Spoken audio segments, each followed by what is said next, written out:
Hey guys, Nick in the bush again. I'm going to be showing you how to remove and lift out the radiator. For my case, I'll just be lifting it out and cleaning it, but you can also use this example for if you want to replace it, for example. The first thing we need to do is we need to get to the bash plate, and the bash plate is under the car, and it is a 15mm bolt. Alright guys, once you've done removing the bash plate, the whole reason you've been doing this is to get to this drain port here. So you just put a bucket underneath it, you turn that and it just drips out, and you got to make sure you undo the cap on the coolant reservoir too. You let that all drop out.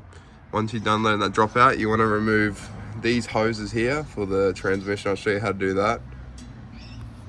Alright guys, the next thing you want to do is you want to get a bucket and locate that right there, and you just want to turn that until it releases the pressure.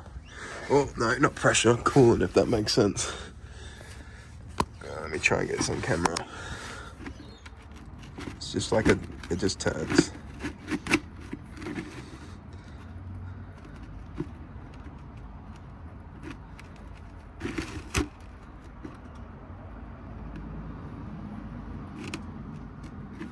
Normally it just comes out now. There you go, like that. And you just let that all dribble out into the bucket. Alright guys, the next two things to remove if you want to pull the radiator out is this is an automatic transmission, so it plumbs into the radiator. So I have to remove these two things. Now these are very easy to remove, but when you remove them, you want to make sure you zip tie it up, because it's on a downward slope, so it's going to leak out the transmission fluid. So if you zip tie it up, then what's it called? It's not going to leak any fluids, top of your transmission. But you just remove this cap here. Now, all the dirt's getting in my eye. I'll show you another video. I'll put a video of that. Alright, so there's a little clip on the end there, and right there. The way to get those out is you just poke on the side that sticks out, and then they just flop out. Very important you keep those. And it is best to replace them, but I just keep them because it works. And yeah, that's what locks these in, and then this should just want to pull out. But before you do that, you want to make sure you get the zip ties ready to hold it up, because you don't want it to all leak on you. And this is what I'm talking about, these little clips, very important, and don't lose them. And these stick out, and you just push out on those, and then it pops out. Now these are ready to pull out. Alright guys, once you pull out your transmission lines and you see that you got black fluid, then you're sweet. That's what you want to see. Now I've zip tied it up like that so it stops draining. Now you want to remove this. Now, even though this is finished, there's a shit ton of coolant there, and I learnt the hard way while eating it one time. So put the bucket under there, release that, pull that off, like probably a litre would drop out just from that, and then you pull the radiator out.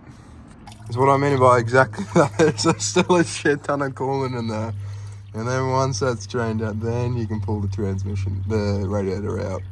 Alright guys, to put these back on, I don't recommend it. You get a double side needle, what do they call it, reverse needle pliers, and you just push them out a little bit, so that way they slide on easier. I don't recommend it. It's what I do. It doesn't work very well. And I've reattached the hose clamp and there, and then this should just want to slide on now. It's a bit finicky, but I mean, if stuff works in life, why wouldn't you just use it? And look, that's on there now, I think. I don't know. Does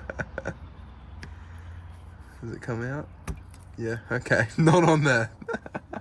Alright, last step guys, sorry about the lighting, but the last thing you want to do is you want to top it up with coolant, start it, let it heat up until it idles, and then let all the bubbles come out of there. Once you put it all back together, and then once you see it sit around that 79 to 80 degree mark like it is now. Let's have a look.